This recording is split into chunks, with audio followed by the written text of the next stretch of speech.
역대급 브로맨스의 주인공이었던 신세계의 황정민과 이정재가 피도 눈물도 없는 하드보일드의 세계에서 다시 만납니다. 영화 추격자와 황해의 각색자였던 홍원찬 감독은 지금껏 없었던 강렬한 비주얼과 액션의 미학에 도전하는데요. 처절한 전쟁의 시작이 돼버린 어느 킬러의 마지막 임무, 다만 악에서 구하소서입니다.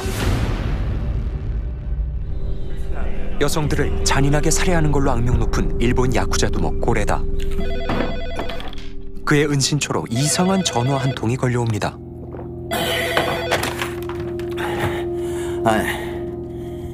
고레다.誰だ? 고레다까. お前誰だ? 이름만 재차 확인하고 끊어버리는 불쾌한 통화. 하지만 이 번호를 아는 사람이 극소수란 걸 깨달았을 땐 이미 늦은 후였습니다. おい、誰かいねえのか? 야마모토! 誰か返事しろ! 인기척 하나 없이 아래층의 부하들을 모조리 쓰러뜨린 믿지 못할 솜씨. 홀로 남은 고레다는 상대가 계단으로 올라오기만을 기다리고 있었는데요. 순식간에 실내는 어둠에 휩싸이고 取れんのか? 俺を取れんのか? 어느새 등 뒤에서 나타난 소리 없는 암살자. 이게 바로 최고의 살인 청부업자 인남의 마지막 임무였습니다. 살인을 의뢰한 이는 제일교포 출신 브로커인 시마다. 신경준 쓴 거야. 인남이 일본을 떠날 채비를 하던 그 무렵 한국말 하던데. 누구? 왠지 마지막 임무가 찜찜하기만 하고 자이니치 출신이니까 나처럼 조선인 피가 섞여있지. 이 바닥에서 나름 입지전적인 인물이야. 불길한 예감은 어김없이 적중하고 마는데요. 고레다의 장례식장에 나타난 생각하지도 못했던 사내. 문제가 하나 있는데 고레다한테 어릴 적부터 이 바닥에서 같이 지낸 피부치 동생이 하나 있었다네. 레이. 그 백정놈이 고레다 동생이었단 얘기지. 레이는 무자비하기로 이름난 칼잡이인데요. 그가 고레다의 혈육이라는 걸 아무도 몰랐던 게 화근이었죠. 지 형 죽인 놈 찾겠다고 피를 뿌리고 다닌다던데. 이미 옥줄로 준 물이야.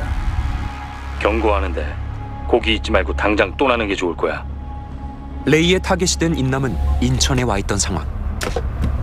어이, 온 갖고 다 무가게로. 그런데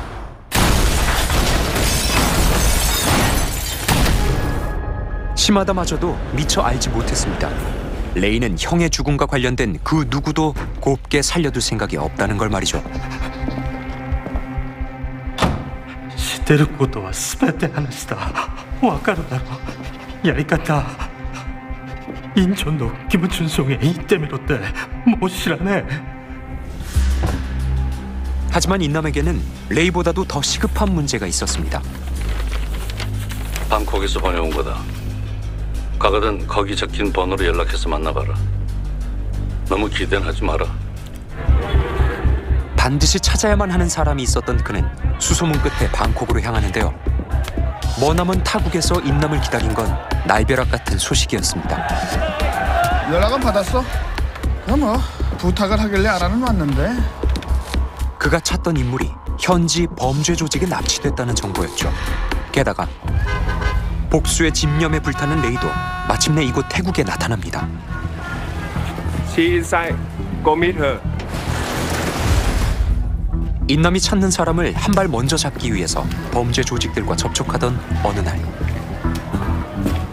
레이도 함정에 걸려들고 맙니다.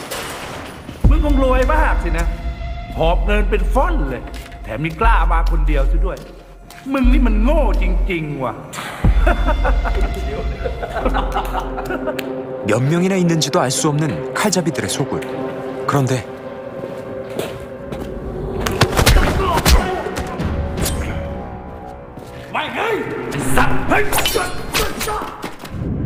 자비를 구해야 하는 건 오히려 적들이었습니다. 치명적인 급소만을 정밀하게 타격하는 정광석화 같은 몸놀림.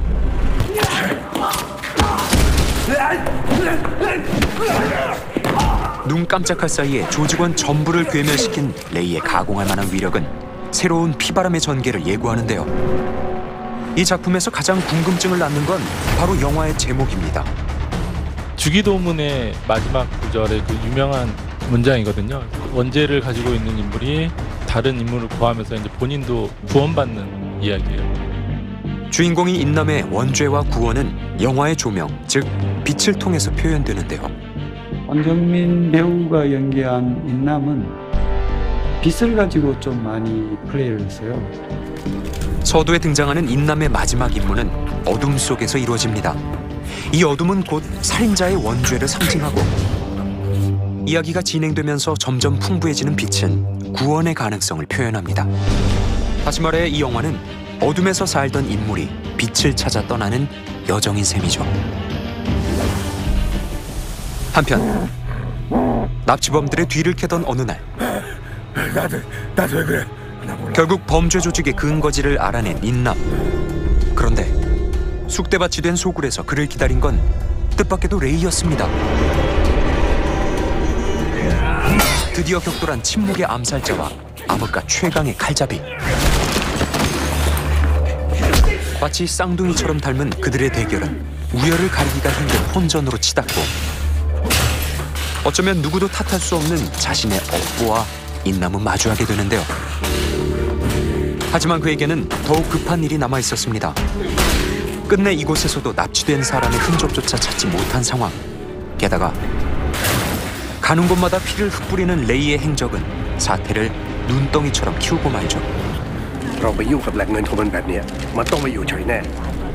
현지 경찰은 물론이고 범죄 조직에서도 둘을 긴급히 수배하는데요. ไปสืบมาให้ได้ว่าผมเป็นใครครับบอสตามีคนคนหนึ่งมันใช้มีดดูเป็นมืออาชีพมาก